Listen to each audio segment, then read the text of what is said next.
Voilà, nous sommes de retour pour la deuxième partie de 19 preuves concernant la fin de ce monde ou de ce système de choses. La fois dernière, dans partie 1, nous avons vu grand 1.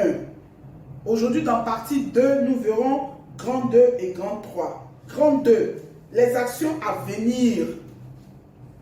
Les actions à venir. Je suis la servante bénédicte de Yahweh Worshippers Action Mission plutôt, et vous êtes à Word in Action. D'accord? Vous êtes à Word in Action. Que Dieu vous bénisse. N'oubliez pas de liker, de partager. N'oubliez pas de nous laisser vos commentaires. C'est très important pour l'avancement justement du règne de Père sur cette terre. Et puis que nous, ensemble, nous puissions accomplir la mission pour laquelle il nous a créés. Soyez bénis et que Père se manifeste dans chacune de nos vies au nom puissant de Isaïe. D'accord? Donc je disais que petit 1 de grand 2, action à venir avant l'avènement, le retour de Christ, de Isaïe, c'est qu'il y aura une grande tribulation. C'est vrai que Isaïe a parlé d'une tribulation dans Matthieu 24, verset 15 à 20, où il disait qu'il n'y en aura pas autre. Et ça a eu lieu en l'an 70, après son départ. Mais il y a aussi une autre tribulation qui arrive. Vous lisez Révélation chapitre 16, verset 1 à 16. D'accord? Et vous comprendrez plus. Numéro 2. Il y aura beaucoup d'actions dans les cieux. Il y aura beaucoup d'événements qui prendront effet, qui prendront place dans les cieux. Matthieu chapitre 24, verset 29. Révélation chapitre 16, verset 18 à 21. Numéro 3, un peu avant le second retour de Christ, c'est que la parole de Dieu doit être prêchée sur toute la terre habitée avant qu'il ne revienne. Donc si vous pensez que c'est en train de retarder là, empressez-vous, allez prêcher la parole. Parce que nous devons tous gagner des âmes. En tant qu'enfants de Dieu, en tant que chrétiens, nous devons tous gagner des âmes. Il n'a pas dit que c'est réservé pour un groupe de personnes, comme on le constate aujourd'hui. C'est vrai que je suis servant de Dieu, c'est mon métier, je suis en plein temps, mais toi aussi, mon frère, ma soeur, tu as l'obligation de prêcher la parole, tu as l'obligation de gagner des âmes. Rappelle-toi de sa parole dans Matthieu chapitre 28, verset 19, où il dit, allez faire de toutes les nations quoi? Des disciples. Apprenez-leur ce que je vous ai appris. Vous devez gagner des âmes. Donc, ne dites pas que c'est réservé pour seulement un nombre de personnes. Parce que si nous ne prêchons pas la parole sur toute la terre inhabitée, sur toute la terre habitée, Isaïe ne va pas revenir. Et puis on va continuer à se plaindre. On va continuer à se plaindre. Vous avez Matthieu 24, verset 14.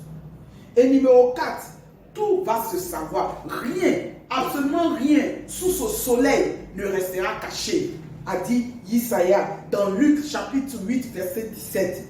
Et nous avons aussi Jean chapitre 13, verset 7.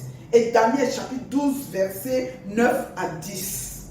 D'accord? Allons tout de suite dans grand 3. Dans grand 3, quels sont les événements qui prendront place dans le second retour de Christ? Comment est-ce que ce second retour va se faire? Comment allons-nous savoir qu'il sera de retour? Contrairement à ce que certains chrétiens, certaines dénominations disent qu'il ne viendra pas physiquement. Ce n'est pas vrai. Autrement, vous allez me dire que la parole est fausse. Or, la parole ne peut être fausse. Ce n'est pas possible. Arrière de moi, Satan. Donc, numéro 1, sa venue, son retour sera visible comme sa naissance a été visible.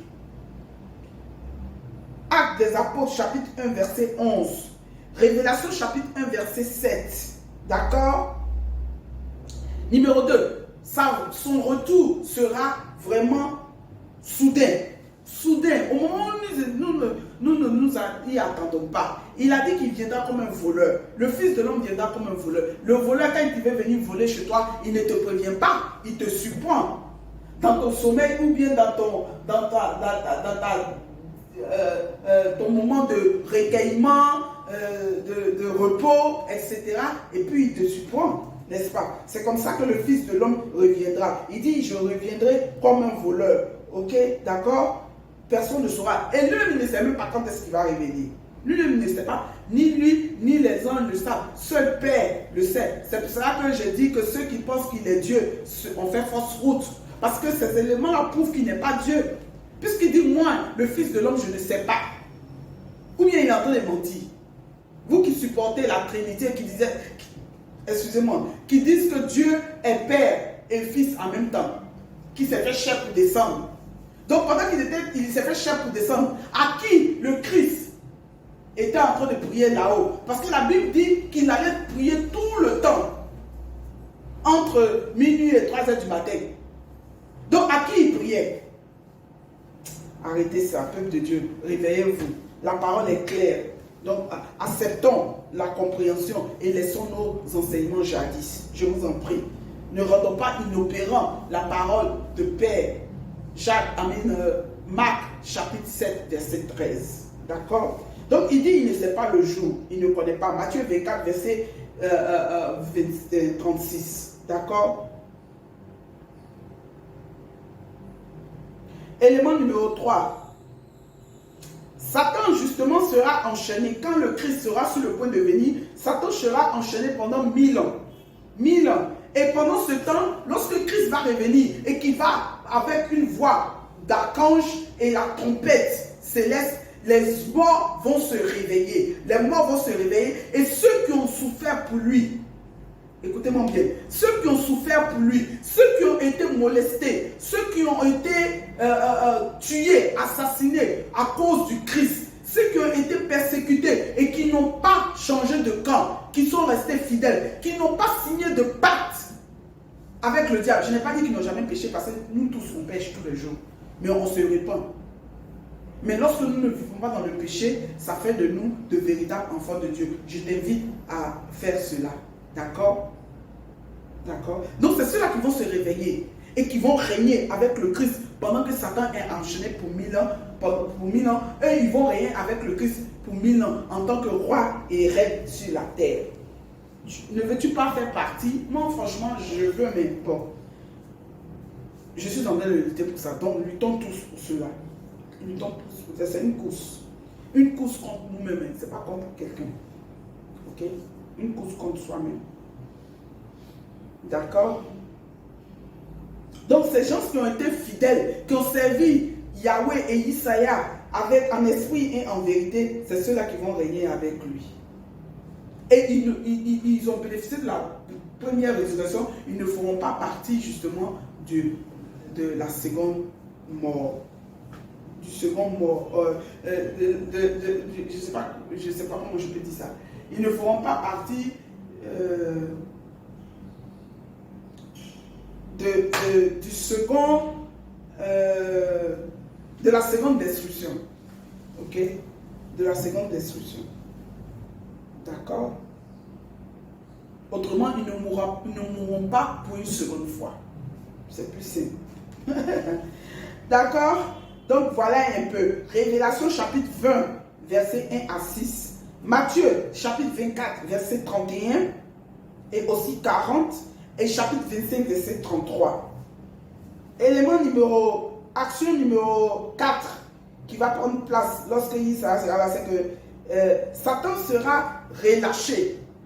Après les 1000 ans, Satan sera relâché pour la dernière fois et il ira justement tromper encore ceux qui sont vivants. Ceux qui seront encore vivants à ce moment-là, il ira les tromper, mais pour un très peu de temps.